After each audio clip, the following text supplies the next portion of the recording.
যদি আরেকজনের দোষটাকে আপনি গোপন করেন, আল্লাহ রাব্বুল আলামিন আপনার দোষটাকে গোপন করে কিয়ামতের দিন ক্ষমা করে দিবেন। আল্লাহর ক্ষমা পাওয়ার জন্য আপনি আরেকজনকে ক্ষমা করবেন, এটাই নিয়ম। আসসালামু আলাইকুম ওয়া রাহমাতুল্লাহি ওয়া বারাকাতুহু। আলহামদুলিল্লাহ ওয়াসসালাতু ওয়াসসালামু আলা রাসূলিল্লাহ, আম্মা বা'দ।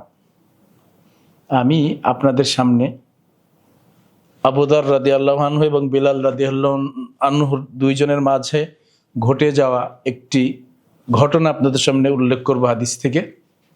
সেটা কেন? আমাদের সমাজে আমাদের দ্বীনী ভাইদের ভিতরে একে অপরের দোষ খুঁজে বের করার জন্য সার্চ লাইট লাগানো থাকে। কিভাবে একটা ভাইয়ের দোষ পাওয়া যায়, তাকে পায়ের নিচে ফেলা যায়, কিভাবে তাকে অপমান করা যায়, কিভাবে আরেকজনের কাছে ছোট করা যায়, নিজেকে বড় করা যায়, এই ব্যাপারটা নিয়ে আমাদের প্রতিযোগিতা। বাইরের মানুষ বাদ, দ্বীনী ভাইদের কথাই বলি আমি, যে আমাদের অবস্থা এরকম যে কাকে ছোট করা যায়, কাকে কখন অপমান করা যায়, কার দোষ খুঁজে বের করা যায়, ভিতর থেকে নিয়ে আসতে হবে, খুঁজে খুঁজে বের করতে হবে দোষ। দোষ কিন্তু সবার আছে। আল্লাহ রাসূল সাল্লাল্লাহু আলাইহি ওয়াসাল্লাম বলেছেন, কুল্লু বানি আদম খাত্তা ওয়া খায়রুল খাত্তাইনা আত-তাইবুন, আও কামা ক্বালা আলাইহিস সালাম। সমস্ত আদম সন্তান হচ্ছে ভুলের ভিতরে আছে, ভুল করে, এবং উত্তম ভুলকারী হচ্ছে যে তওবা করে ফেরত আসে। তার মানে সে, আপনি দেখেছেন সে কোনো একটা, আপনার ভাই একটা অন্যায় করেছে, ভুল করে ফেলেছে, কিন্তু সে যে তাহাজ্জুদের সময় উঠে আল্লাহর ওই আয়াতটা ওয়াবিল আসহারি হুম ইস্তাগফিরুন, তারা ভোর রাতে আল্লাহর কাছে তওবা করে, ইস্তেগফার করে, ক্ষমা চায়, সে হয়তো গোপনে আল্লাহর কাছে ক্ষমা চেয়ে মুক্ত হয়ে গেছে, পবিত্র হয়ে গেছে, আর আপনি বা আমি তার ভুল ধরে বেড়াচ্ছি, তাহলে দেখেন সে তখন আল্লাহ রাব্বুল আলামিনের কাছে আমরা দোষী সাব্যস্ত হচ্ছে। সে কিন্তু পবিত্র হয়ে গেছে, সে আল্লাহর কাছে হয়তো ক্ষমা চেয়ে নিয়েছে শেষ রাতে। এই জন্য আমাদের একটা ঐতিহাসিক একটা ঘটনা, ঐতিহাসিক ঘটনা আবু যর এবং গিফার এবং বেলাল রাদিয়াল্লাহু আনহুর কাছে। একদিন আবু যর রাদিয়াল্লাহু আনহু বেলাল রাদিয়াল্লাহু আনহুর সঙ্গে কথা হচ্ছিল, কথোপকথনের মাঝখানে উনি একটা খুঁচা দিয়ে বা এরকম একটা কথা যে বলছেন যে, বেলাল, তুমি তুমি এই কথা বললা, তুমি এটা কাজ করেছো? হে কালোর ছেলে, তার মানে হাফসি গোলাম ছিলেন উনি, ওনার চেহারা ছিল কালো কুচকুচে, হ্যাঁ, ঠোঁটগুলা মোটা, চেহারা তো এরকম আমরা জানি, কল্পনা করলে আমরা বুঝি যে কেমন চেহারা ছিল। এই পরিস্থিতিতে যখন এই কথা বলেছেন, তখন বেলাল রাদিয়াল্লাহু আনহু অনেক রাগ করেছেন এবং বলছেন, আল্লাহে, আল্লাহর কসম, আমি আমি তুমি যে কথাটা বলেছো আমি কষ্ট পেয়েছি, আল্লাহ রসুলের কাছে আমি নালিশ নিয়ে যাব, আল্লাহ রসুলের কাছে বলবো।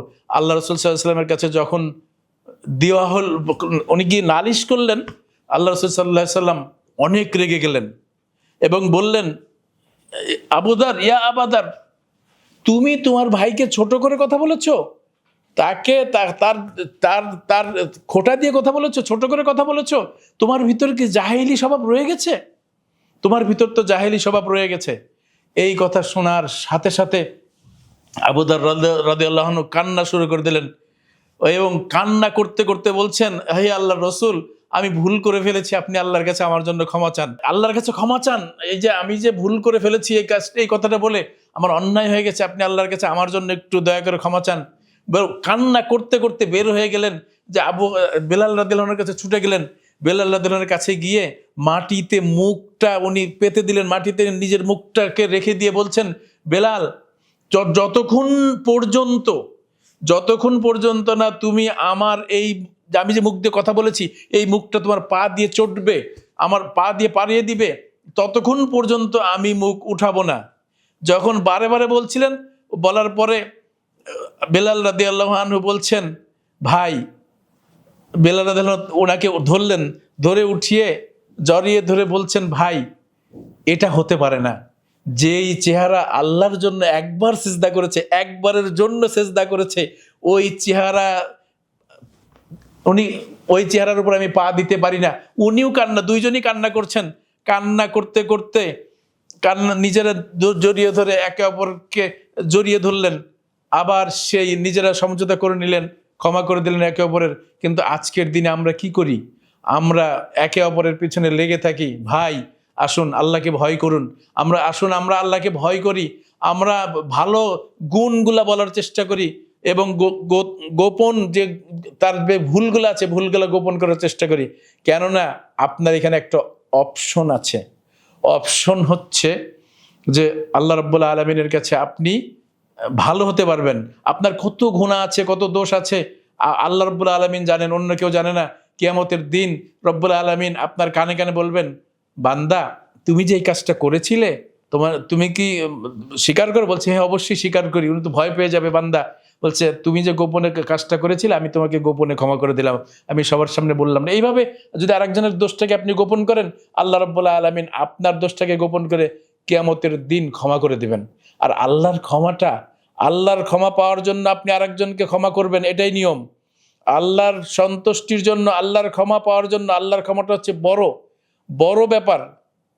আবু বকর সিদ্দিক রাদিয়াল্লাহু আনহুর সম্পর্কে যে একটা আয়াত নাজিল হয়েছিল, আমরা অনেকেই জানি যে আয়াতটা আল্লাহ আবু বকর সিদ্দিক রাদিয়াল্লাহু আনহুর মনে মনে একটা ঘটনা ছিল ইফকের ঘটনার সাথে, যে মিস্তাহ নামক একটা লোককে উনি সাহায্য করতেন মাসিক। কিন্তু যখন মিস্তাহ আয়েশা রাদিয়াল্লাহু আনহার সম্পর্কে ইফকের যে ঘটনাটা সে মানুষকে বলে বেড়াচ্ছিল, তখন ওনার কানে যাওয়ার পর কষ্ট লাগলো। নিজের আপন মেয়ে, উনি বলছেন আমি আল্লাহর কসম এই মাস থেকে এখন থেকে মিস্তাকে আর আমি সাহায্য করব। উনি সহযোগিতা করতেন, মাসিক সহযোগিতা করতেন। তখন আল্লাহ রাব্বুল আলামিন আয়াত নাজিল করে দিলেন, আলা তুহিব্বুনা ইয়াগফিরাল্লাহু লাকুম। তার মানে এটা আবু বকর সিদ্দিক রাদিয়াল্লাহু আনহুকেই উদ্দেশ্য করা হয়েছে। উনি যখন বলেছেন যে আমি আর সাহায্য করব না, হ্যাঁ, তখন উনি বুঝে ফেলেছেন, আয়াতটা যখন নাজিল হয়েছে আল্লাহ রাসূল সাল্লাল্লাহু আলাইহি ওয়াসাল্লাম তেলাওয়াত করেছেন, আবু বকর সিদ্দিক রাদিয়াল্লাহু আনহু বুঝে ফেলেছেন যে ব্যাপারটা উনাকেই আল্লাহ রাব্বুল আলামিন উদ্দেশ্য করে বলেছেন। তখন বলছেন, ভালা ইয়া রব্বি, হে আমার রব, অবশ্যই অবশ্যই আমি ক্ষমা চাই, অবশ্যই ক্ষমা চাই। এরপরের থেকে সাথে সাথে বলছেন, হ্যাঁ এখন থেকে আমি মিস্তাকে সাহায্য করব, মাসিক সাহায্যটা করব। তার মানে কি? তার মানে হচ্ছে আল্লাহর ক্ষমা পেতে চাইলে আপনি মানুষদেরকে ক্ষমা করতে হবে। আল্লাহর ক্ষমা আপনি পেতে চাইলে মানুষদেরকে ক্ষমা করতে হবে। আল্লাহর ভালোবাসা পেতে চাইলে রসুলকে ভালোবাসতে হবে, রসুলকে অনুসরণ করতে হবে। আল্লাহ রাব্বুল আলামিন আমাদেরকে সুন্দর সুন্দর গুণ দিয়ে, ক্ষমা করার মতো এরকম বৈশিষ্ট্য দিয়ে আমাদেরকে আরো সৌন্দর্য মণ্ডিত করে দিন। রব্বুল আলামিন আমাদেরকে তৌফিক দান করুন। আসসালামু আলাইকুম ওয়া রাহমাতুল্লাহি ওয়া বারাকাতুহু।